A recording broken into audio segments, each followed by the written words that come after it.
Ladies and gentlemen, welcome to Game Sauce. My name is Bryce, and I have a bit of a bone to pick with you guys today. Kind of. So if you're new to the channel, chances are you found this from one of two videos that I made. Videos that completely blew up way more than I thought they would have ever. And those were two different money-making guides for GTA Online. And those videos got a ton of success. I really owe the success of this channel right now to those videos completely, because right after I made those we gained over like 10,000 subscribers. So they were very good videos. A lot of people liked them.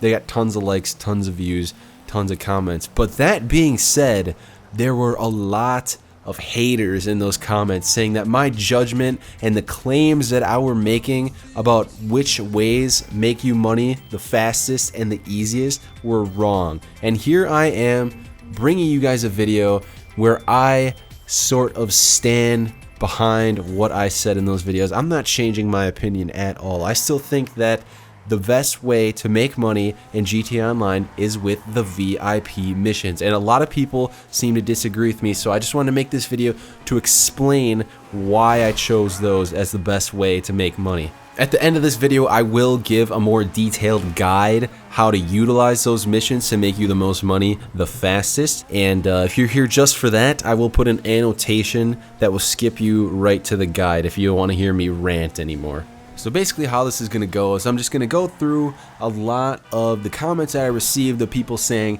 wow, you're an idiot, that is not a good way to make money, blank is the best way to make money.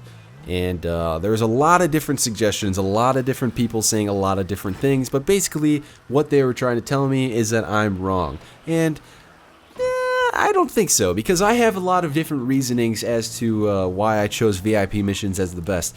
Like, yes, other things will make you more money, but there's a lot more limitations to those ways. And I'm going to explain all of that coming up here. So without further ado, bring on the hate comments, because I know there's going to be a lot of dislikes, and the comment section is going to be an all-out war of people agreeing with me and people disagreeing with me. But let's just see how it goes anyway.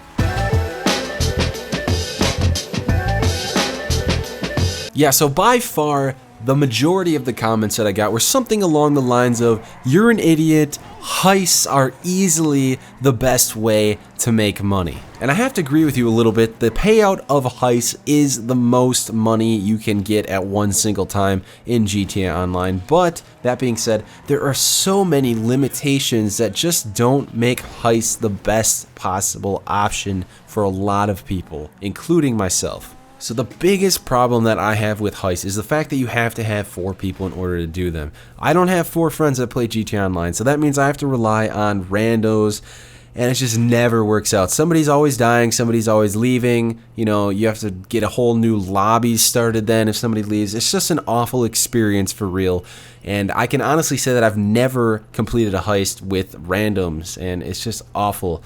I play the game mostly solo, as a lot of other people do, and heists just don't work out for people like us, you know? Most of the comments weren't just saying heists in general though, they were saying the Pacific Standard heist. And if you don't have those 3 friends that you can do heists with and rely on, just getting to that heist in general is just going to be a night or a week maybe of misery in itself, just trying to get there with those random people. It's just not going to happen most likely. And last but not least, the last thing I want to get off my chest about heists is a lot of people were saying, do the Pacific Standard glitch. Now, guys, we need to get something out of the way here. I will never condone doing glitches in this game. I will never promote that ever, just because I don't want to have somebody watch my video and then go and get their account banned because of something that I suggested that they do. It's just not what I'm going to do. I play by the rules, and I think you guys should too. The bottom line is, if you do have those 4 friends, perfect. Go do heists. It's going to be the best option for you. But if you don't, like a lot of people don't, it's just not going to work out. And that's the reason I don't agree with that as being the best way to make money in this game. Ugh. The dreaded crate missions. These things have been under fire since day one, and I have to agree with the people that hate on them because they are somewhat awful. If you're unfamiliar with these missions, basically you have to spend money to make money, and there's a completely huge risk that you will get absolutely nothing and actually lose out because you're forced to do these missions in a public session, which is super annoying. Basically, anyone on the entire map knows exactly what you're doing, and they can come and destroy you and your crates and all of your hopes and dreams, basically. And on top of that, if you want to make a lot of money by doing crate missions, you have to sell a lot of crates at once. What the game won't even allow you to do that on your own. You have to get a friend or two to help you out. I could go on and on about these missions all day. Without ranting anymore, basically, what you need to know is the fact that you have to pay to do this. There's a huge risk involved, and it just takes an awful long time to make any serious money with this method.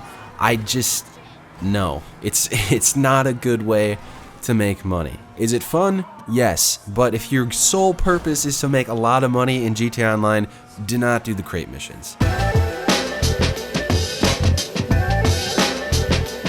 So most people suggested the stunt races over the other competitive modes in the game, but there were some people that said, survival or team deathmatch or adversary modes or whatever, but the biggest problem I have with those is you're just not guaranteed money. Not only do you have to win in order to get a big payout, but you also have to have a lot of people in your session, which sometimes is not easy to do.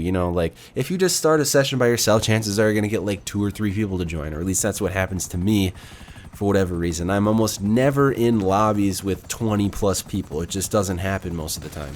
So chances are you're going to end up between 5,000 and 10,000 every time, depending on if you win or not and how many people are in your session. But another thing is, some of those missions / modes, I guess I should say, take a very long time. Like some of the races can take up to 20 minutes, the survivals take a super long time too, and you're really just not getting that much of a payout for something that long. Like doing contact missions could probably give you more money than that. And granted, those aren't nearly as fun, but they will make you a lot more money. So, competitive modes, in my opinion, just aren't the way to go. But if you're super good at the game and you can destroy everyone, maybe it's a good option for you, but it's just not for me and for most of the people out there. And with all that out of the way, that brings me to the all-prevailing VIP missions. One of the best things about these missions is they appeal to all the forever alone guys out there like myself. You can do these things completely solo, and there's no limitation whatsoever, and that is awesome to me. You don't need to rely on anyone else. Oh yeah, did I mention you can do it in a solo session, a private session, an invite-only session, any sort of session you can do the VIP missions in. You don't have to be public whatsoever. You don't have to worry about people trying to kill you while you're trying to make your sacred cash. That's it. There's no limitations in that respect.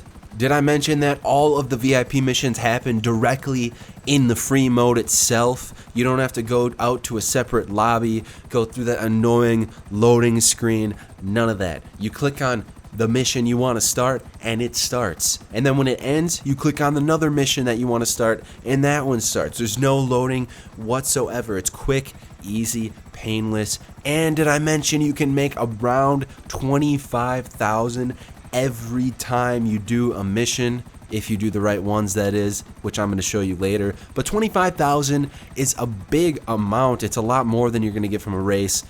Debatable. It's a lot more you're going to get from a contact mission.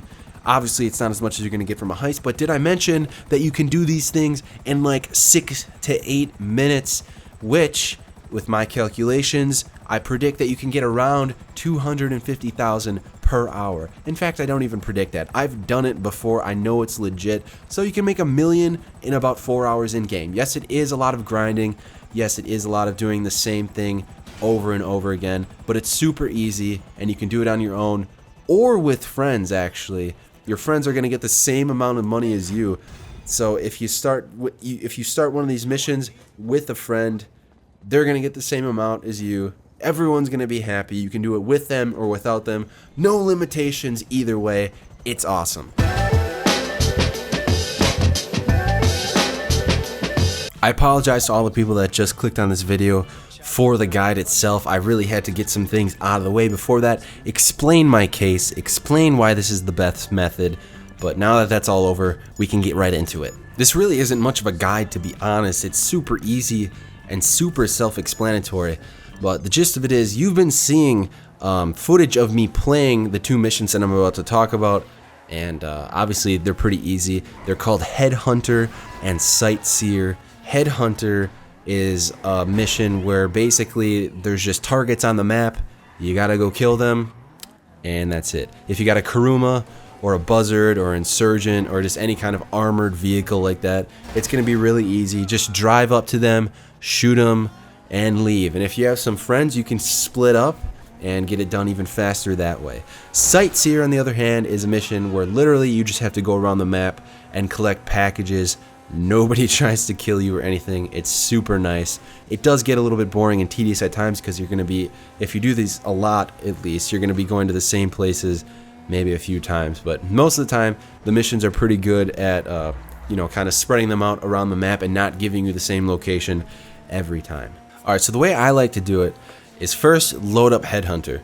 Do that mission real quick, but you're going to have an issue when you try and start Sightseer right after that. There is going to be a 5-minute cooldown or so, but don't worry, that's just because it's the first time you did the mission. If you keep alternating between the two, which is what I like to do, by the second mission, that cooldown's going to go away because they're just going to have the cooldown for the mission you just did, and by the time that you get out of that mission, the other one will be available, so you can just keep doing it really fast, rapid fire like. So basically just keep alternating between Headhunter and Sightseer a bunch of times in a row. Yeah, it'll get a little tedious, but you're going to make 25,000 for each of those missions. Like I said, about 250,000 per hour, which is a pretty good payout, honestly, even if it is tedious or whatever. But again, you can do that with your friends. You can do it in solo sessions, online, public, whatever you want to do, you can do it. The only thing is you have to be a VIP or a CEO, but that's really not that difficult anymore, and I actually have videos on those that I'll put in the descriptions, guides to getting you there as fast as possible. Okay guys, I really hope you enjoyed this video. I know it's going to stir up some controversy and stuff, and it's probably going to get a lot of dislikes, but if it did help you out, if you liked it, please do give it a like. It helps me out more than you guys know, and if you're not already, please subscribe, check out some of my other GTA videos that I have. We're definitely going to have some more coming in the future. But regardless of that, guys, thank you so much for watching, and I'll see you in the next video.